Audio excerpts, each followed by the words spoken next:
Welcome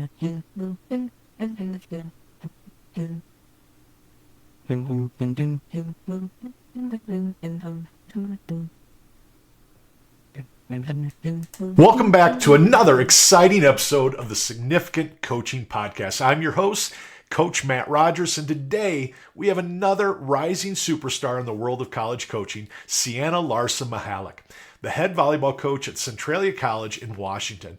With over 18 years of coaching experience, Coach C, as her players call her, has transformed programs with her leadership and dedication to athlete development. I love that. Most recently, she took over the program at Centralia College, where she's made an immediate impact. She's building a competitive program while fostering an inclusive and empowering environment for her athletes. Coach's journey includes stints as a club coach, a high school head coach, a district program director, and she was a college recruitment coordinator at the scholarship level. She's proven time and again that her approach to coaching focuses not just on winning, but on building strong, well-rounded athletes. If ever there was a definition of significance, that's it. Now, before we dive into today's conversation with Coach C, I want to take a moment to remind you about all the resources I offer at CoachMattRogers.com. From my latest book, Significant Recruiting, the playbook for prospective college athletes, to my blog, where I share insights on recruitment, coaching strategies, and leadership. I'm dedicated to helping coaches and families navigate the complex world of athletics and recruitment. If you're looking for more personalized guidance, I also provide recruitment coaching and consulting services to help families find the best college fit for their athlete, maximizing scholarship opportunities, and ensuring a smooth transition to the next level. And if you're planning an event, I'd be honored to speak at your next conference or seminar on topics related to leadership, recruitment, college planning, and building successful teams. Now, let's dive into today's episode as we sit down with Coach Ceanna Larson-Michalek to hear how she's leading the charge at Centralia College and empowering the next generation of athletes. All right, Coach C, you and I had just a great conversation a couple of weeks ago. We got to see each other in Portland and got to spend some time together. And I was just so smitten with you.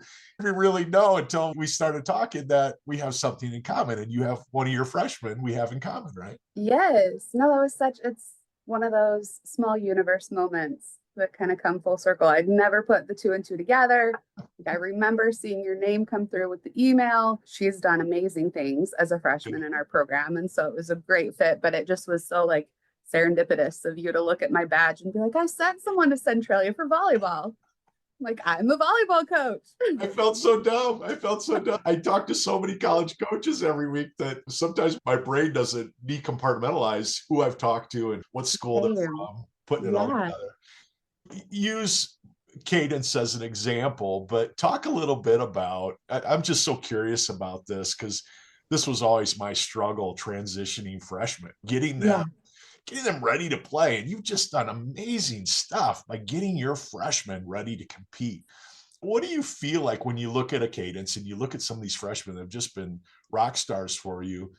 What do you feel is the key to their success and their significance as a player in your program? The humble coach part of me is always, it's them. They do it. Really, it's the girls that do it. They make it happen.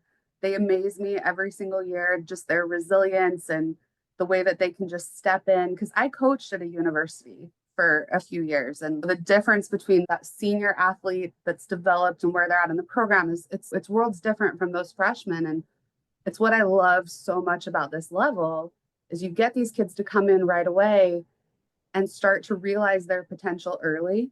Yeah. And you get them ready to go on to be those leaders. And they do so much of the work. And I tell the girls all the time, you're going to get out of this experience what you put in. I'm all in. I'm all in as a coach. Yeah. I'm big on development. I really like to empower my girls to understand the big picture before they leave me, because that's something I never had going into college. I didn't get the big picture. And it was a very scary and confusing time as an athlete. Yeah, it's so scary. And so I tell my staff all the time, that's where we have to come. We have to meet the kids where they're at when they get here.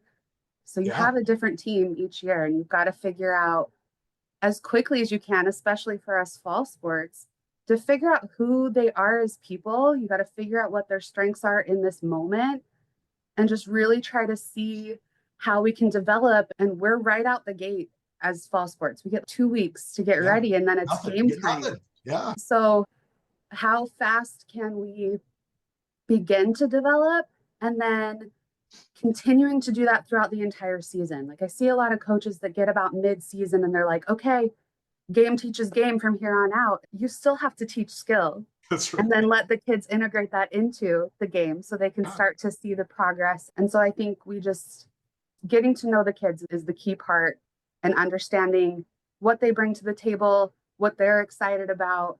And it really just becomes a melding, a mesh of the two. I'm going to give you everything I have. You give me everything you have. And together we're going to create something really amazing. I love that. I have a really great relationship with Cadence's club coach. I love her. We do a lot together. We do clinics together, and I work with a lot of her kids. And she's a really good coach, and she's really hardcore and does it right. There's no slack. You're coming in here to learn. You're coming in here to get better. Yeah. But I've been watching Cadence's film all season and watching your games, and there's an explosiveness to her, an aggressiveness that I didn't see as a high school player. So you can say all you want. I'm going to tell you what I tell my high school kids. When it comes to recruiting, you got to put your humility and your modesty on the shelf a little bit. I'm asking you to do the same thing. What are you doing with these kids to bring out that confidence and that aggressiveness? Because that's what a D2 coach is telling me. Matt, I'm going to recruit a junior college kid or a transfer over a high school kid right now because they're mature and they're aggressive and they play faster. What are you doing to get that out of them? The humility hat on the shelf is so hard, Matt. It really is. But I'm going to make you. I appreciate it. You're really pushing me here, and I can appreciate that. Again, it's so much collaborative.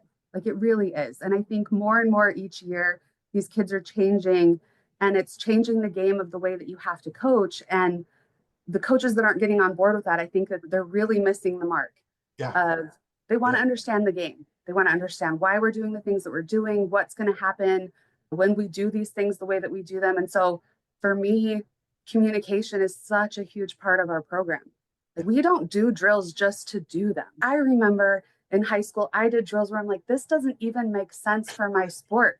Like, why do I have to run the mile in a certain amount of minutes when my entire sport is quick sprints? And it doesn't make sense. So coming from a mind frame of what do we actually need? What is important and what is the benefit that's going to come from this drill, from this activity, and explaining that to the kids. And then they buy in. And it's okay, if I get out of my comfort zone and I do this differently and I over exaggerate it, then as I start to figure out how I mesh what was comfortable as a high school athlete versus what she's asking me to do that's a little over the top sometimes, the two kind of come together and meet. That's where we find that sweet spot of progress and development and being consistent within it. It's got to be that series of, we start here and we're going to progress and add a little bit each day. We're always circling back to the things that are important.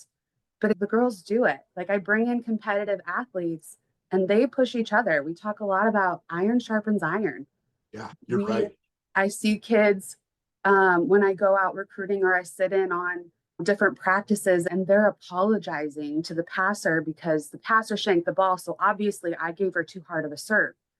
And I'm like, you don't apologize for that. They've got to learn how to pass that ball. Do you think an opponent is going to apologize? So we talk about those things too. There's no apologies. Iron sharpens iron. Yeah. She's making you better every swing that she takes at you, every block that they put up around you. And it's me and my development program that I have in my head, but it's them also understanding the outcome of what can happen and really buying in and pushing each other. So I think it is a balance. You look at great college programs, you look at the Olympics, you look at the pros. If somebody shanks the ball, I'm coming right at her. I'm going to keep serving her until she cries. I'm going to keep serving her until somebody pulls her off the court. That was my big transition when I was coaching men and then coaching women. I had to learn that. I'm like, oh my gosh, they're so coachable. They just want to learn. They want to absorb everything. And the boys, I already know everything. I coached boys for a few years, and they are fun in Yeah. that they're all in and they want to do the peak of what they see on TV right now when they're still learning how to pass. And I'm like, I appreciate that enthusiasm. But then you walk on the court with a bunch of females and they want to understand the whole picture. And Right. it makes the difference to be able to map out the big picture for them and then let them start to dissect the little pieces within the big picture. And I think that makes a huge difference. And they execute that mission so much faster than boys. Yes. Don't they? Yes, they do. They do. By the end of the day, they're going, okay, you told us to do this. We're going to do exactly this. And they do it. Yes. It's great. Yes. Little people pleasers, I call them. Love it. All right. So I'm gonna come back to this one more time because I work with these 17 and 18, 16, 17, 8-year-olds every day. And I know how quiet they are and I know how insecure they are. And you talk about the collaborative process, and I love that. But there's still the aggressiveness and how we attack and the violence of the attack. What are you doing? Is that drill work? Is that mental work? Is that getting them to understand, I want you to strike that ball like it's going to go through them? What does that conversation sound like? Yeah, I think it's a little bit of both, really. And when we're talking, especially when we're talking about attacking, like the girls need to, like we push to be aggressive. We always want to be aggressive. We don't want to back down and tip a ball at game point. Like trust, we always say trust our training. Like we've done these reps thousands of times. So in the moment, we can execute that rep. But I think that the mental toughness piece comes in. They also have to trust each other. So themselves, but then their teammates. And so I always frame it as we want our hitters to go out and go big. They can't do that unless they trust that our libero or our DS is right behind, ready to pick up a ball if they get blocked. We have to be each other's backup, or there's not going to be that aggressiveness to go all out. My defenders, too, they have to trust that my blockers are going to get where they need to be so that they can line up in the best spot to read a hitter and get a dig. And if my blockers don't get up, then you've left your teammate alone to defend an entire court. And so we talk about those things too. And I think that helps a lot too with that confidence piece. I'm always amazed when I talk to coaches in other sports. I was a college basketball coach. We preach the layers of the defense. The top layer can be really aggressive if they trust that the second layer is going to be there in help position. Exactly. There's so many similarities on where that aggressiveness can come from when I know I can be aggressive here. I know my DS has got me. Yeah. I love that. And I don't know if we preach that enough. Those ideals and being specific as coaches, because I think those are the things that kids really understand. They understand the logic of that. I think that piece gets lost so much in the X's and O's. Yeah. I think coaches go in and they just think we got to run. This is the way I want defense to run. This is the way I want offense to run, period. And you have to meet each year with what the kids in your program are successful at. Like I have things that I like to do as a coach. And it's funny in the recruiting process, I always have like setters, for example, their first question is always, do you run a 5-1 or 6-2? And my answer is always depends. Yeah. Are we in a year where you're somebody who can execute a 5-1 and we're going to be successful? Or do we have a surplus of hitters? Or are we maybe a little too undersized to be able to effectively run a block to defend or protect our defense? All of those things have to come into consideration. So while I might, as a coach, prefer one thing over another, I have to be willing to compromise and meet where my team's going to be the most successful. Because if you can't adapt to your talent, you can't adapt to what you have, what your tools are, then there's no way you're ever going to be as good as you can be. Because you're always fighting against the stream. If I don't have the size, if I've got nothing but 5'4" centers, we're probably going to play a 5'2" because neither of you can get your fingertips over the top of the net. So you're not going to be great blockers. This is what I need you to do. And when they're not able to, we just talked about it earlier, but when they're not able to immediately execute what you're asking, the confidence dwindles. And then the confidence in their teammates for them, it's a domino effect of the whole thing. And we just have to be more flexible as coaches and meet kids where they're at. Yeah. I love it. Coach, you've been doing this for 18 years, right? This is year 18 for you? That makes me feel so old, but yeah. I've been doing over 30. Yeah. You've done it all. You got a great high school experience. You got great club experience. You've got D2 experience as a coach. What drew you into the game and what's kept you into the game? Because I think that's a real challenge right now for coaches because it's so hard. There's so many obstacles against us. What brought you in and maybe what's changed to keep your motivation going? Yeah, this was not where I saw my life path. I went into college thinking that I wanted to do one thing, and I'm currently not doing even what I majored in. And so much of it is you have to be passionate to be Yeah. successful doing what we do, because let's be honest, the pay isn't there. The recognition, while you're hyping me up today, the recognition is not always there. The when text messages come through from my athletes and they're like, "Hey coach, can I come in and talk to you today?" I never think, "Oh, this is going to be a great conversation." You come to me when you need help or there's a crisis, and you have to love it. You really have to love it. You have to see the value in it. And I think I came from a perspective of I didn't learn to coach from my coaches. I learned what I didn't want to be as a coach from my coaches that I had growing up. I didn't learn how to coach even from the head coaches that I coached under. I learned how to coach by sitting in rooms with other coaches, by sitting with the football coach and listening to the way that he runs drills and the purpose and how that affects their quick twitch muscles versus when you talk to baseball, softball, soccer, and you take little bits and pieces from everything that they're doing. And I really had to dive in and teach myself a lot of the things that I do now. And I think from within that, I've really learned how important what we do is. I remember being a freshman in college and how scary it was. And I didn't really have people that sat down and said, "This is the way that this works. This is the path forward. Life's going to go on. We're going to make new decisions, and the path forward goes whichever way you want it to go." And I find so much value in this level in particular because they are freshmen and sophomores. They are first time away from home. They are making difficult decisions and living life away from their parents, and being able to help set them up for success or keep them on a path where they're going to get to where they always dreamed of getting to is so rewarding. And that's why I do it. And I think if coaches are in it for their own recognition or they want the winning season because they did it, Yeah. you didn't do it. Your kids did it. You guided the kids to get there, but they did it. Listen, I appreciate your humility more than it's a great reason I wanted you on because the respect I have for you in a very short amount of time is immense. But let's be honest, you took over a job in 2023. Literally, you got hired and you had about a month before the season, 2 weeks. So you didn't get a chance to bring in your own kids. You didn't get a chance to develop them over the season. You didn't have a chance to build relationships. You didn't have any of that. And you've gone from year one to year two. You've improved by 16 wins. There's 1,000 new college coaches in the country this year. And they're all taking over programs for the most part. 99% of them are taking programs that are at the bottom of the league, really rough situation. And they're all trying to do what you did in 24 months, in less than 12 months.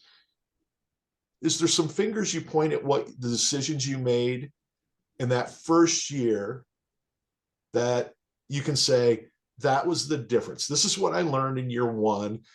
This is the changes we made to get ourselves to year two. Can you pinpoint some of those? Yeah, year one was tough. Like you said, I came into a team that already existed. And I, again, you're going to hate my humility hat, but like those girls, I came in as a new face. They had no idea who I was. Our returners, that group of sophomores had a fairly poor experience prior. And I came in and just said, "This is what I want to create. This is what I value in my program. I want us to be a family. I want you to develop. I want us to get out of this what you want out of it." And I put it on them as if you want to have fun and work hard and forget the losses, because it's going to happen. We had 9 girls on the team and 5 of them were DSs. And it was like, all right, let's figure out how to hit in the front row today. That's what we were going to do. And maybe we can't put a ball away, but we're a team of DSs. So we better be pretty good at serve and pass. And so again, you pick up what is successful for them. And then you just have to keep reminding them that what they're doing is important, that they have value outside of wins and losses. And for my freshmen, what do you want the experience to be next year for all of our incoming freshmen? And so Right. we have those honest conversations of it's not going to be what you wanted it to be, but we can make it better. And they really bought in, and I appreciate them so much for trusting me and allowing me to really just develop a space where we have these seniors coming in and visiting. And no, the wins weren't there. We won 2 whole games that whole season.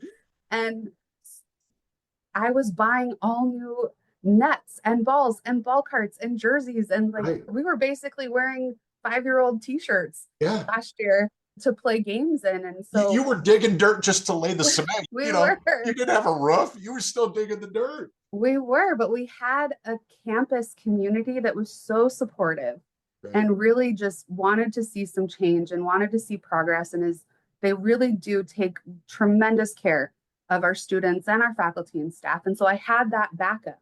I had the backup of, look, our volleyball program wasn't great, but here's what we're trying to build. Here's the support that you're going to have here. And I really credit those seniors like Cadence for looking at that and again, trusting me to come in when there was nothing to trust and really buying in and turning it around. So I think to pinpoint, it's again, just those honest conversations with kids and figuring out who they are and what's important to them and how we move forward together to start to meet.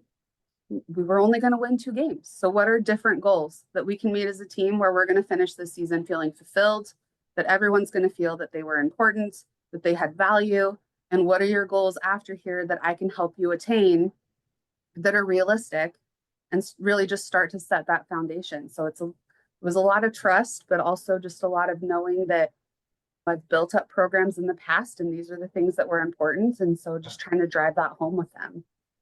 It's so cool. You look at your stats. That first year, you went into every battle with a knife and everybody else had Uzis and tanks. Yes, did. Every game was 0-3, 0-3, 0-3. You look at this year, you win 18 games and 11 of your 13 losses, you took 2 sets or 1 set. Yes. You were right there. You were yes. points away from winning 11 more games last year. To me, it's not the 16 win difference. It's how competitive you made that team in 12 months. That's really cool. Thank you. It's really impressive. I appreciate that. Credit the kids, which I know drives you nuts. But it doesn't drive me nuts because I'm the same way. It is. The kids have to do it. But again, we got to lead the horse to the water. I think it too is being very aware of who you're bringing in to the program. Yeah. In the recruiting process, I'm looking for good people first. That's always first. I want those kids that want to be a part of a team, that understand that it takes everybody. If you're that kid who's more concerned about how many times your name shows up in the newspaper because you had so many kills and forget about the rest of the team as long as my name's there, that's not a championship program. It is the kids that want to be a part of something, the kids that understand that they represent our sport. For all of those young girls looking at them that want to continue to represent the sport as well when they're that age. Good people was so important. And then the athletic piece comes in and you have a solid foundation of skill. But if you don't think that you have space to improve, I can't do much with you. You're not going to come in and just coast. I'm about development. So I need that kid that's bought in, that wants to develop and knows that there's more to it than where they're at right now. And being selective in that process, I think also makes a really big difference.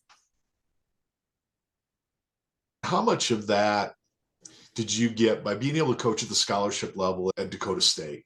Did some of that get solidified and really fortified that I want to recruit this way? Or did you get to see that through your experiences? No, I really learned it in time. Yeah. While I was there, I walked into it thinking I'd done everything you could do at the kindergarten through 12th grade level. And I wanted a challenge. And I got there and the head coach said, you are the recruiter. You let me know when they're ready to sign. And so I had never recruited before. I'm like, can you point me in a direction of what platform do you use? Where do you start? And she did. But I started asking questions. I'm talking to other coaches and I'm like, what works for you? I always wanted to be in a room surrounded by people who were smarter than me.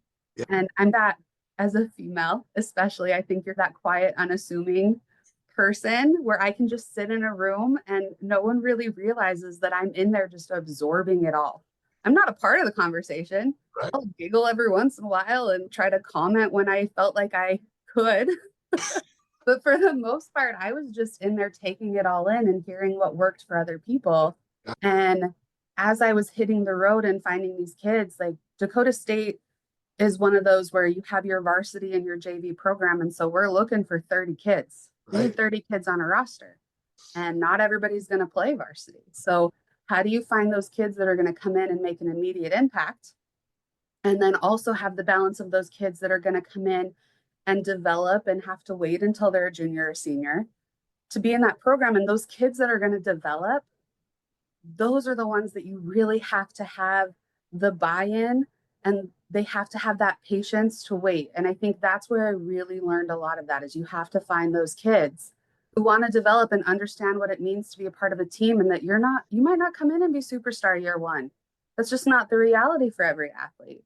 And I think that helped me a lot to be ready for this level of, okay, now you do get to come in and have a starting role as a freshman. I'm not going to guarantee it for you because you got to work hard and earn that every day in practice, but it helped me create a better balance to be able to do this at this level with the financial assistance that we have. Yeah. So I credit a lot to starting big and then working my way down, if that makes sense. I think the NWAC is incredible, but to go from a 30 team roster to now I can have 15 to 16 of my core kids and really make it work. I think that helped a lot. Yeah, I had this conversation with another coach the other day. It's not really going down or up, whichever direction you go in terms of division level. It's really about finding that fit for you, where your wheelhouse is, where you feel like you can make the biggest difference. And yes, we both know how many great coaches are at every level, and especially in the NWAC. Yes. And you're earning the description as one of those great coaches with what you're doing. Now, I want to talk about this because I was in a room with you 2 weeks ago, dozens of athletic directors and coaches. And the first question I asked is, how many of you were taught how to recruit, how to build a budget? Were you the person that kind of just kept your hand down? Or yes, Matt, I was the person. I honestly just started jotting it all down because for me, with where I'm at now, like I've had to teach myself to do all of those things. But it helps so much for you to list that out because I've also realized like I am a head coach and I do have a staff. And if they ever want to be head coaches, I have to do better at giving them more than I had when I started. And so it was just a really great reminder of here's all the things that I'm not currently sitting with them and asking if they understand how this works. And I need to be better about that, of giving back to my staff and being a little bit of a better mentor on the coaching side and not just on the athletic side. And that's why you're going to continue to rise and do great things, because of your humility, because of your understanding. Well, I just learned that I have to share that now. Because I think that's our biggest problem. And this is where wherever I speak, whether it's in a high school with families and high school kids, or I'm speaking in front of a college and athletic directors and coaches, one of the things I constantly talk about is we have to coach our coaches. Yeah. Our coaches have to coach. They have to share their knowledge. I want every athletic director to have a staff meeting every month where they're picking a coach and saying, okay, coach, what's your master? What are you really good at? What can you teach the rest of us in this department so we can all become masters of that? Yeah. I just don't think we're doing it. There's little pockets that are doing it every once in a while, but most of us, and you're learning to be the athletic director and the coach, and how overwhelming that is. You're just trying to figure out, where do I have time to put something in my mouth for nourishment and maybe go to the bathroom that I've been holding for 3 hours? And when do I get to sleep at some point? Right? Yes. Are you in the office next to me? Just know exactly. I've been there. I understand. I remember my first year as a head coach, where I was the head coach and athletic director. It was just like, I get to the office every day at 7 and I leave every night at 9. and then I go home and I do 2 more hours of work just so my wife can see that I'm actually at home, even though I continue to work. So how do you do that? So what are some of the things you're learning from an executive function perspective just to keep yourself organized? Is there things that you've started doing in year 2 that you just didn't have time to do in year 1? You're like, I'm tired. I'm not going to repeat that every year. I'm not going to keep rebuilding that form that I know needs to get done. Are you doing some of that?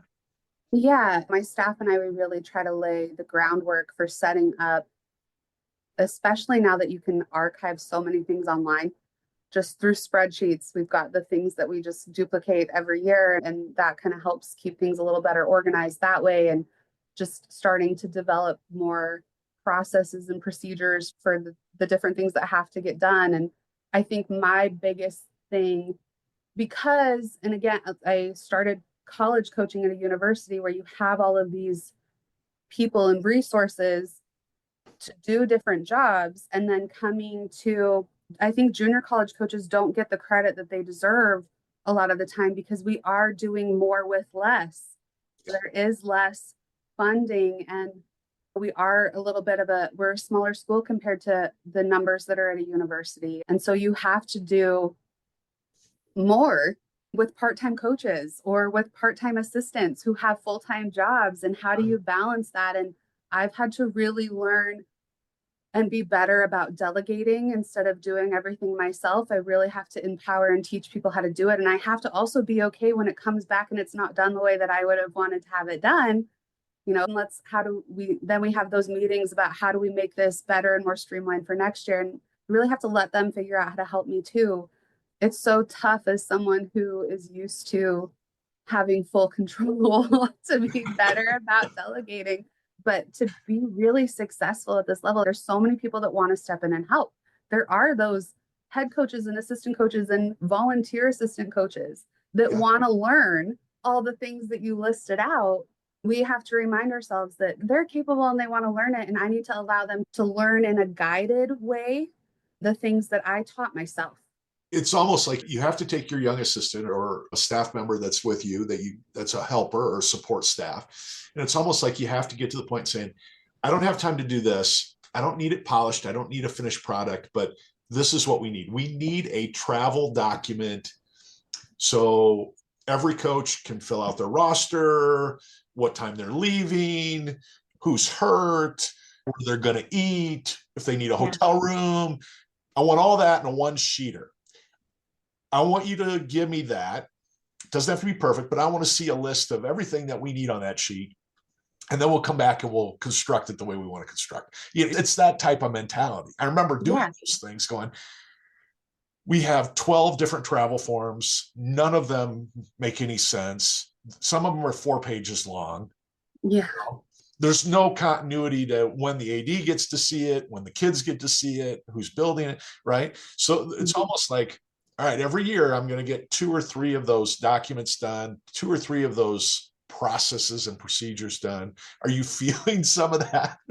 Yeah. And I talk to my athletes all the time about, we're not going to go from point A to point Z in one day. Like, it's 1% better. It's one letter at a time to work our way there.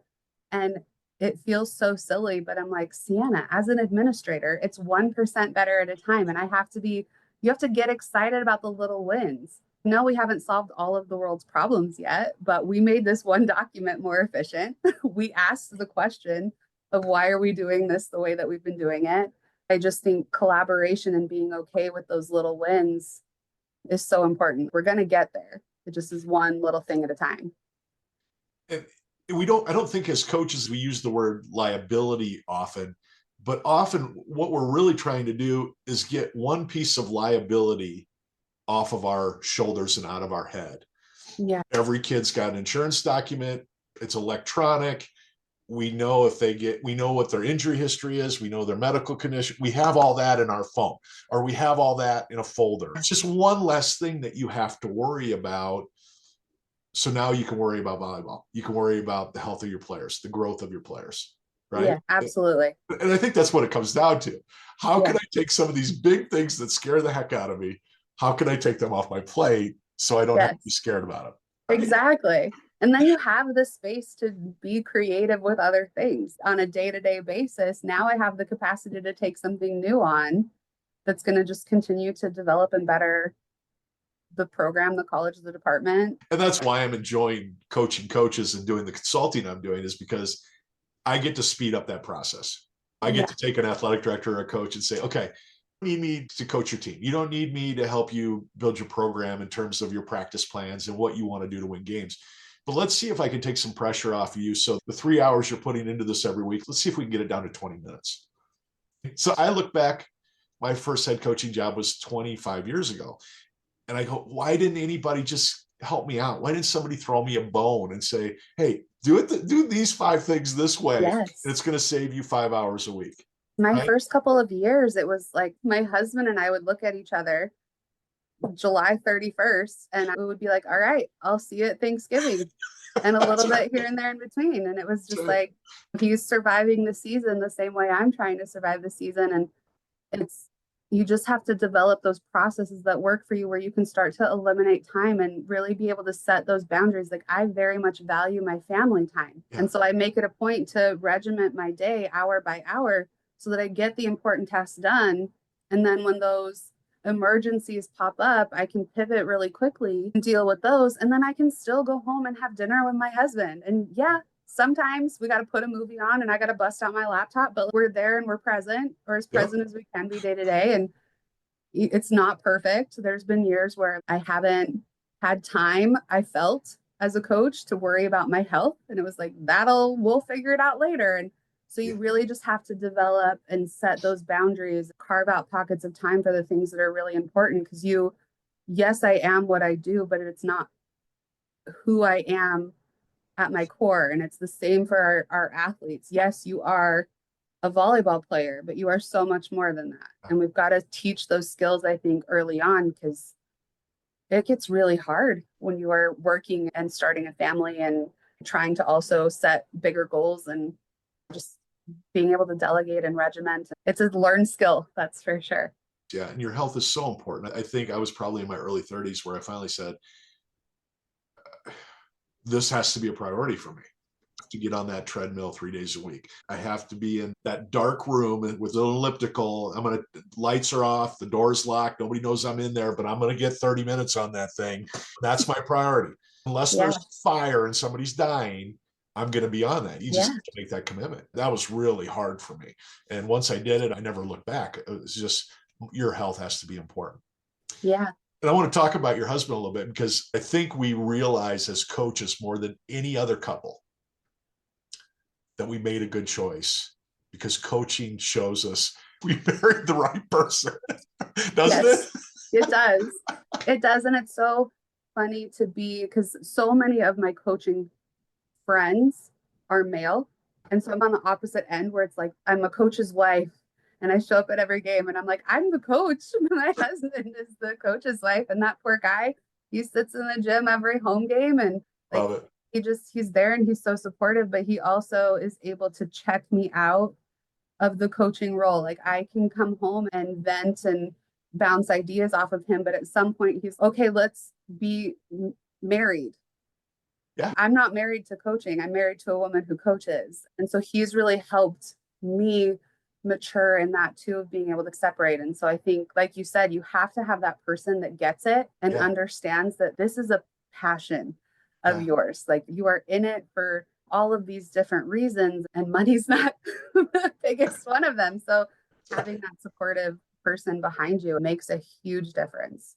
It does. It really does. And it makes it all worthwhile when that person can accept that passion. Accept that, all right, I'm not happy about it. I never get to see you. I'm not happy that your mind is always in 10 different places when we are together and I have to bring you back home. But I'm with you because I love you. And I'm in it for the long haul. It's a great realization. I woke up 10, 15 years ago. We'd been married probably 12, 15 years at that point. And I was like, what am I worried about? There's no doubt she loves me. There's no doubt she's not going anywhere. If she's put up with this, she's not going anywhere. This is real. Yes. And I don't know why it took me so long. I don't know why that light bulb went off. I was like, I think this might be serious. I think we might be onto something. I might be pretty dang lucky. Very lucky. Very lucky. I think we're all very lucky that to have someone in our corner that accepts it and gets it and is so Yeah. supportive because it is hard. There are days when he'll text me because we sometimes we have to schedule it. Yeah. And it's this is the Yeah. time that we have together. And so then when we're together, I have to be very present and I need to do that for him because he Absolutely. is willing to let me not be present in so many key moments of Yep. my season or throughout the year. And but sometimes it stinks to have to live by a schedule, but he'll text me and say, "Hey, you're supposed to be home already." And I need that. I need that Me check, too. or otherwise I'll just continue to work. Yeah, me too. So Let's talk about recruiting because that's the world a lot of the big part of the world I live in now. And I know you've gotten really good at it and you've learned what you want and what you don't want, and it's only going to grow. Are there certain things that when you see a film, as I tell kids, if you're going to send coach see a film, you've got about 45 seconds in that film or she's going to move on. What are you looking for in those 45 seconds, that minute? You're going to watch 10 film today, 20 film today. What do you want to see before you go, nope, that's not for us? yeah, I think the overall is I'm really looking for the energy and the effort. And I think there are some kids you get blocking film and a ball's coming over the net and they don't even jump. And you're like, why didn't you jump? Maybe you weren't in the right spot, or maybe they hit way over you, but you had an opportunity to potentially block that ball or intimidate. Yes, absolutely. So I think the effort and the energy within the video is really important. Okay. We're always looking for that solid foundation of skill. If I can see that there's things that I'm like, I like that, I can build on that. That's Particulars? important. I think when you have like a hitting video, if you have an athlete who's going up and they are only swinging to zone 6 and it is just one swing after another to the same spot, it's like I, as a coach, I don't know if you can hit anywhere else. So variety, I think, is really important. I think, and I have this conversation with DSs when we do camps that are skill specific. Every kid loves to make that amazing play, right? We love to dive for a ball and it's a great dig and we put it away and it is exciting as a coach. It's exciting. I'm not going to take that away from any kid, but when you're sending me film as a DS and every single ball you have to dive for, at some point I have to look and say, are you actually good at reading or are you just lucky? Because if you were really good at reading, you wouldn't have to dive as much. You'd be able to get there. And sometimes when we flop on the floor, we're just making that hitter look really good. Did you, that hitter really knocked you on your butt, or did you just do that because you thought that was the motion you're supposed to make? And we talk about those things too. And I think that some kids don't realize or aren't taught some of those things. Yeah. Again, this relates to basketball. I can't tell you how many times I've told the basketball team, if I see you on the ground, unless it's a loose ball and you're diving for that ball, I'm questioning your balance. I'm, Yes. I'm questioning your strength.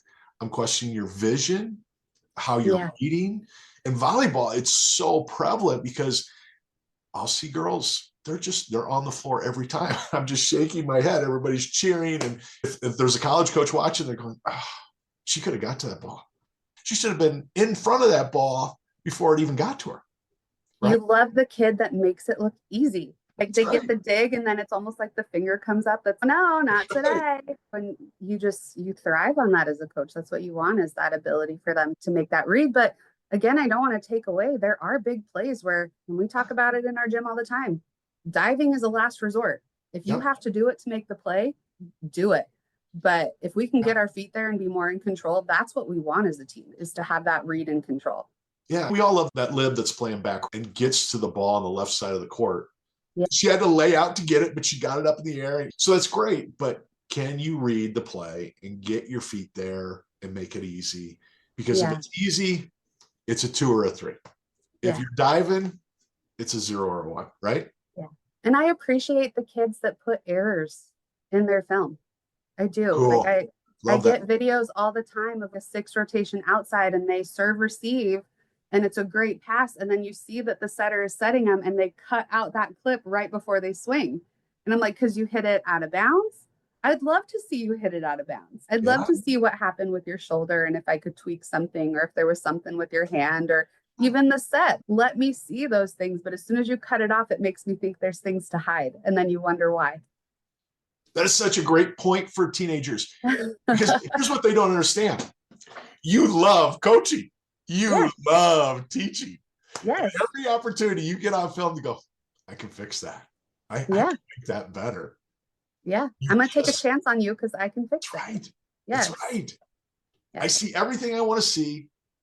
You missed it. You made a bad ball. You made a bad pass. You shanked whatever, but you did everything right. And I can fix that 1% or that 5%.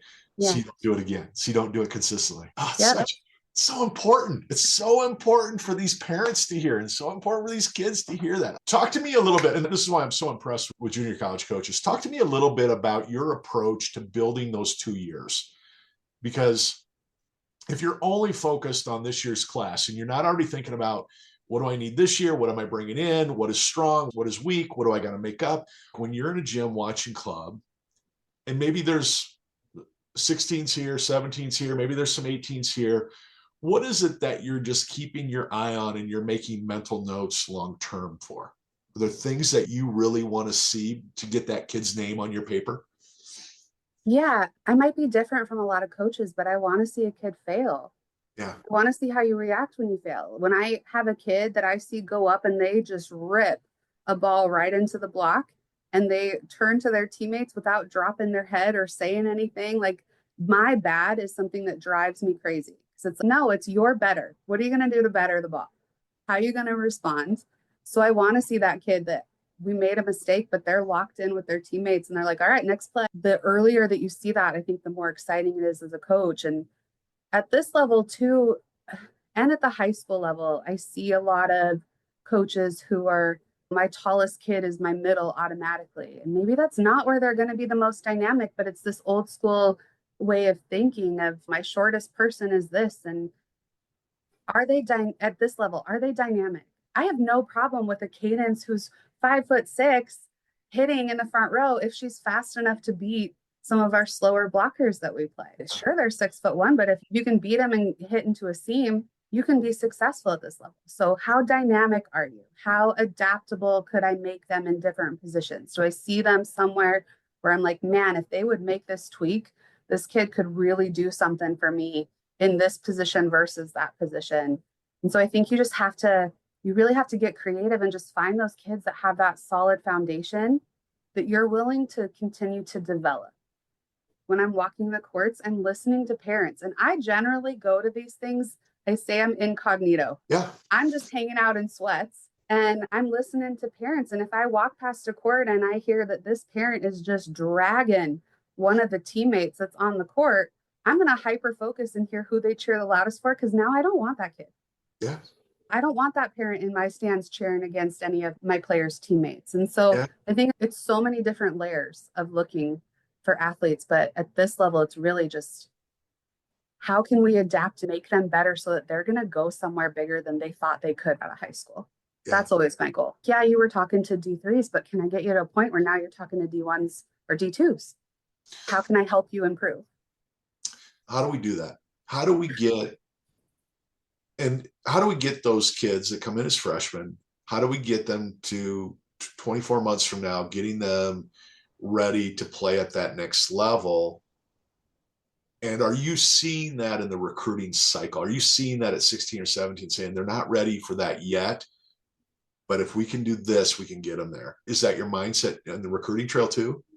Yeah, I think that you can, and there's probably D1 coaches that are way better at it than I am because they're making those decisions when they're sophomores in high school and juniors in high school. They make those Yeah, mistakes they too. do. And it comes down to when I have those initial conversations with kids, it is, you are going to get out of my program what you put in.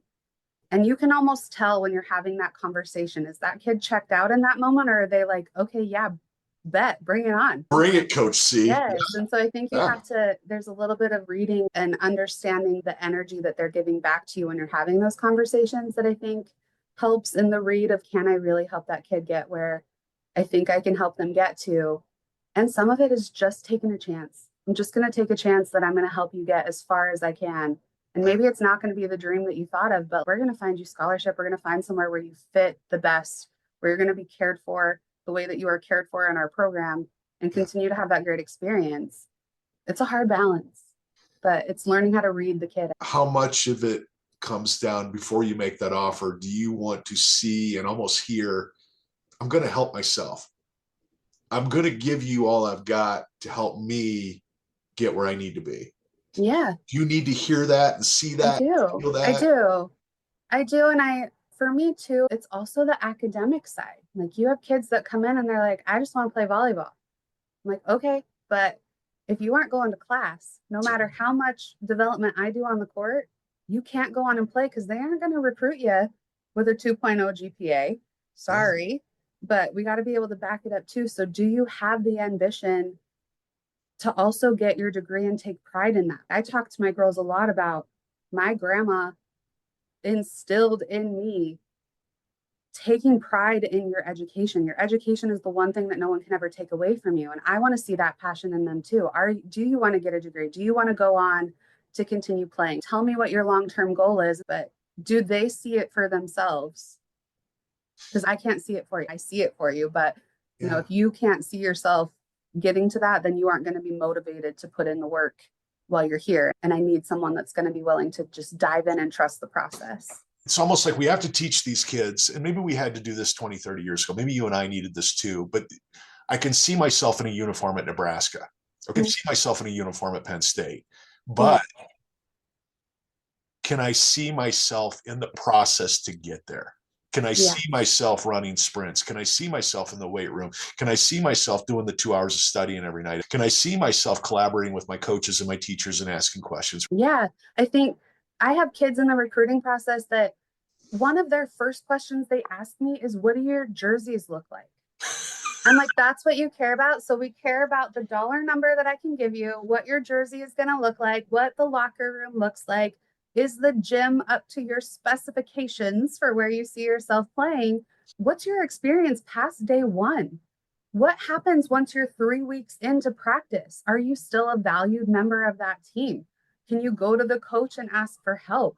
Do you feel that you're supported by your teammates? Is there the academic program that you want to be in so that you're invested in going into class? Let's think past the initial excitement of recruiting and really think about, what do you want out of your whole experience? Because you could go somewhere big and sit the bench. There's programs that have 30 kids, and so their practices are 2 or 3 courts, and you might be on court 2 or 3 where the head coach never even looks at you. Is that the experience that you want to have? Or do you want to come in where you're going to be cared for, where we're going to develop you, where I can promise you those things? And it's hard for some of those kids and even parents to look outside of the initial. What does it look like? What does it look like to post on my Instagram that this huge university wanted me, but I'm going to go there and sit and quit after a year when I could have come here and been the dude? If you can't reach those families, those student athletes, and really have them see that, then they're going to go wherever they go and have the experience they have. But the kids that are able to separate it and really understand what we're going to give them and the support that we're going to give them, they're going to come in and they're going to do the amazing things that Cadence does in our program. Yeah, it's amazing. The first question a kid asks me is, what do our uniforms look like? Or how big's our locker? Or can I start? I'm just like, hey, I'm sorry we wasted your time, but this is not going to be a good fit for you. It's like, why am I spending another 2 hours with this family when you've just opened your mouth and told me you're not going to survive here? You're going to hate playing for me. We just don't think like that. And I think kids don't realize we can make the program what you want it to be when you get here. You want a new set of jerseys? Every time we do a new set of jerseys, I ask my kids their opinion. Right. We vote as a team on what our travel gear looks like for the next year. We're pretty collaborative. You're going to get those things once you're here. Think a little bigger picture. I want a kid to walk into your office and go, Coach, can we watch some film together? I'd love to get your thoughts on what. Wouldn't that be amazing? Heck yeah, dude. Let's watch some film. Yes. Let me show you why I like you. Let me show you Yes. what you can get better at in the next 6 months before you get here. I love the kids that ask those questions. Why me? Yes. Why me? Why did you want to have a call with me? I love it. Yes, please challenge me to tell you exactly what it is that I saw and where I see you fitting in.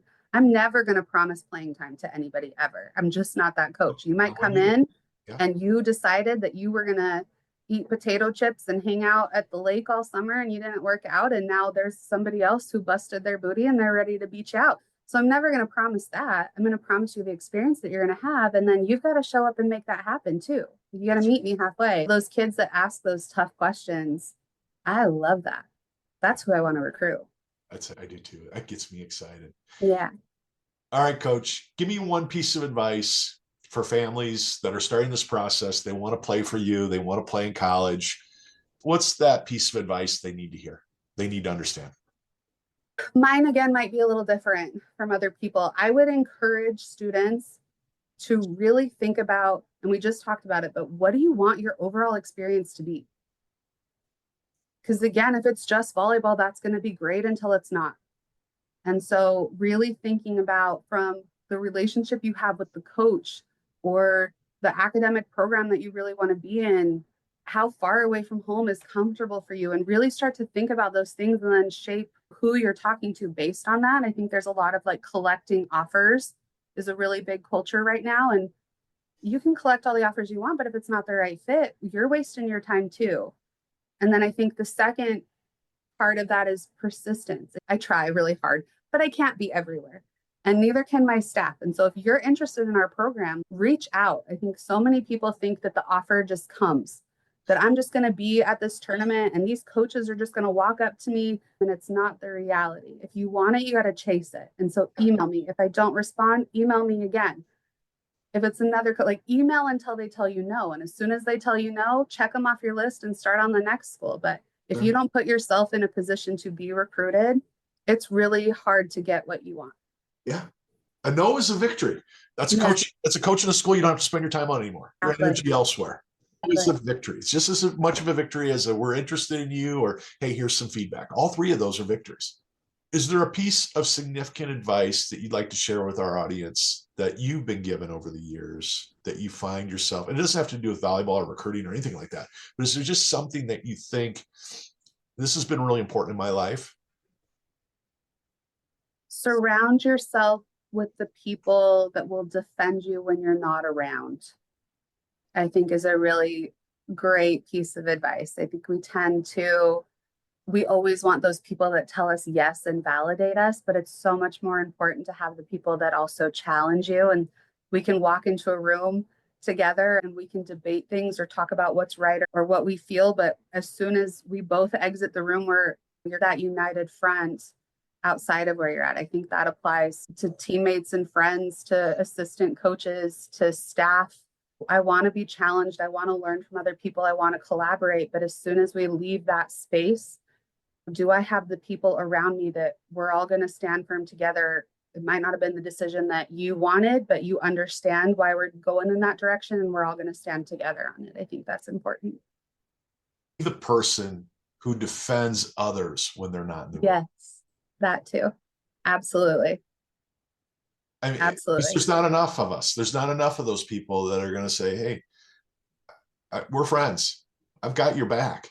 I'm not going to let people talk bad about you. I'm not going to let people misunderstand you when I have the ability to say, hey, no, that's not right. Absolutely. I love that. It's such good advice. And it's such good advice for young people to hear. We got a problem with 40, 50, 60-year-olds that don't get that right now. Okay. Yes. It's more prevalent than ever. It is. We have to understand what's right and buy into what's right. And we have to speak up about what's right. Right. And things always change. If you're at a point in your life where you're like, I don't need to learn anything new, I've got this, I think you're in the wrong. We have to adapt. Okay. The kids adapt. We have to adapt as coaches. We have to be willing to learn. There has to be a passion in not being the smartest person in the room. The day that I don't want to be coached anymore is probably the day that I'll walk away from coaching. I just can't stay stagnant in it. Tell your husband he's got nothing to worry about. You blew my doors off in seconds when we started talking, and you've done it again when I got to spend another hour with you. You're going to do such great things, Coach. You've got a friend in me forever. You can call me up anytime and say, Matt, I need you to shut up and listen, or we need to talk, or I need some help. And you've got it. But I wish you so well. Thank you for the effort that you've put into the girls that I've sent you, and just the conversations that you've had with them, whether they play for you or not. I'm just really thankful to have you in my world, and so thankful that you're in the world of these young people. Thank you so much. I'm so grateful that the universe brought us together in the weird way that it did. It's been great. You do amazing things for these kids too. So thank you. I try my darndest, but I'm always happy when I get them to someone like you, because I know whatever I've done, it's only going to grow and get better. So keep it up. Thank you. I appreciate that. And that wraps up another fantastic episode of Significant Coaching with Matt Rogers. A huge thank you to Ceanna Larson-Michalek for joining us today and sharing her insights on coaching, athlete development, and program building at Centralia College. It's clear that her passion and leadership are making a powerful impact on the athletes she coaches, and it's exciting to see the success she's cultivating both on and off the court. Before we go, I want to remind you about all the resources available at CoachMattRogers.com. Whether you're a coach, a parent, or an athlete navigating the college recruitment process, my book, Significant Recruiting, the playbook for prospective college athletes, is packed with strategies to help you take control of your recruitment journey. You can also check out my blog for tips and insights, or reach out for one-on-one recruitment coaching and consulting. And don't forget about my speaking engagements. I'd love to connect with you at your next event. If you enjoyed today's episode, be sure to subscribe to Significant Coaching with Matt Rogers on your favorite podcast platform so you don't miss any upcoming episodes. If you found value in our conversation, take a moment to leave a review and share this episode with someone who could benefit from it. Thanks again for tuning in. Until next time, keep coaching with purpose, and remember, great coaches are made by the impact they have on their athletes' lives, both on and off the field.